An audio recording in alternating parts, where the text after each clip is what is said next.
excited to speak to you about what's going on in Fifth Avenue here in Park Slope. Love the hats, by the way, guys. Thank you. We are the Park Slope Fifth Avenue Business Improvement Districts, the other Fifth. We formed almost 12 years ago. We get our funding from the property owners and merchants through a special assessment on the buildings. And we use that money to do several things. We keep the avenue clean. We do the promotion of the businesses. We do a lot of the special events that you see that happen here, including Open Streets restaurants. While we are developing an Instagram account, we said to ourselves, who is going to want to follow something called the Park Slope Fifth Avenue Big? This is literally the other Fifth. It's small businesses, locally owned restaurants. It's the community coming together. We are a completely different animal, and so we wanted to capture that within both our Instagram account and our hashtag. I live in Park Slope, so I'm very invested in my community.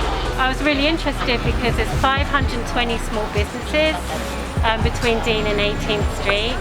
There's a lot of people to try and connect to, so Mark really needed some help. We've been able to get businesses to work with each other, have a lot of non-profits on the avenue as well. So we have, you know, like dance groups and musicians, and we want to give them space to come out and perform and show off what they do and to recruit more, you know, teenagers to come to their programs.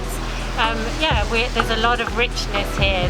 We have actually in the South Slope, we have a lot of like dermatology doctors opening up.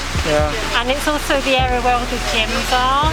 And then this is more the real eating central area building up. And then there was always shopping in between. So now it's just becoming eating. Please shop local and support them. Shortly after the pandemic started, I started getting inquiries from restaurant owners about whether they've seen other towns and other countries closing their street, and maybe we can go out in the street and safely dine. Somewhere around June, they said to us, hey, we saw that proposal. Do you guys want to be one of the first in the city to try this on July 4th? Yeah. And it was between Dean and Park Place. About 4 blocks. Right. And we said, sure, we'd love to try it. And, you know, we did that for the 4th of July. And thereafter, we started expanding. They said, you can put more proposals forward. By the time we got to November, December, we actually had 18 blocks closed on the avenue out of 30. But it actually did a lot of good. Most of the restaurants said they doubled their revenue on those days. And it made a huge impact. And actually, a couple of them said it saved them from having to close. We plan on bringing it back first week of April. We don't get any funding from the city for this. $0.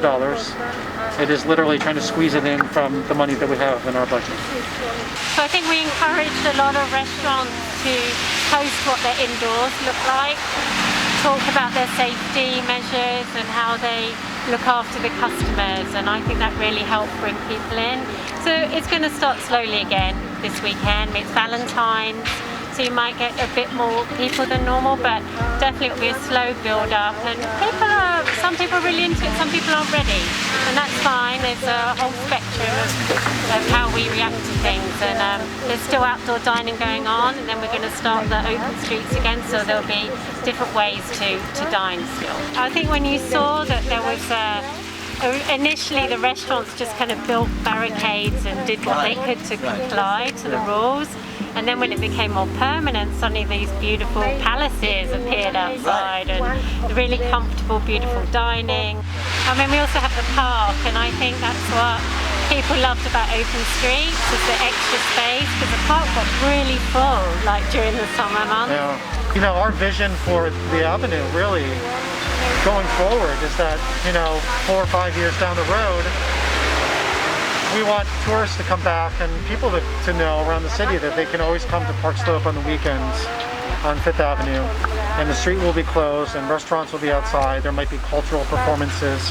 There was a lot of time this summer we were watching the moving vans and stuff, and there was a time people were really moving out of the neighborhood. It was getting weird doing Open Streets restaurants, and it was like you can look up and see which apartment lights were on above the street, you know, and which were off, and the majority of them are off. There's still hope, you know, we're going to come out of this maybe different and more interesting.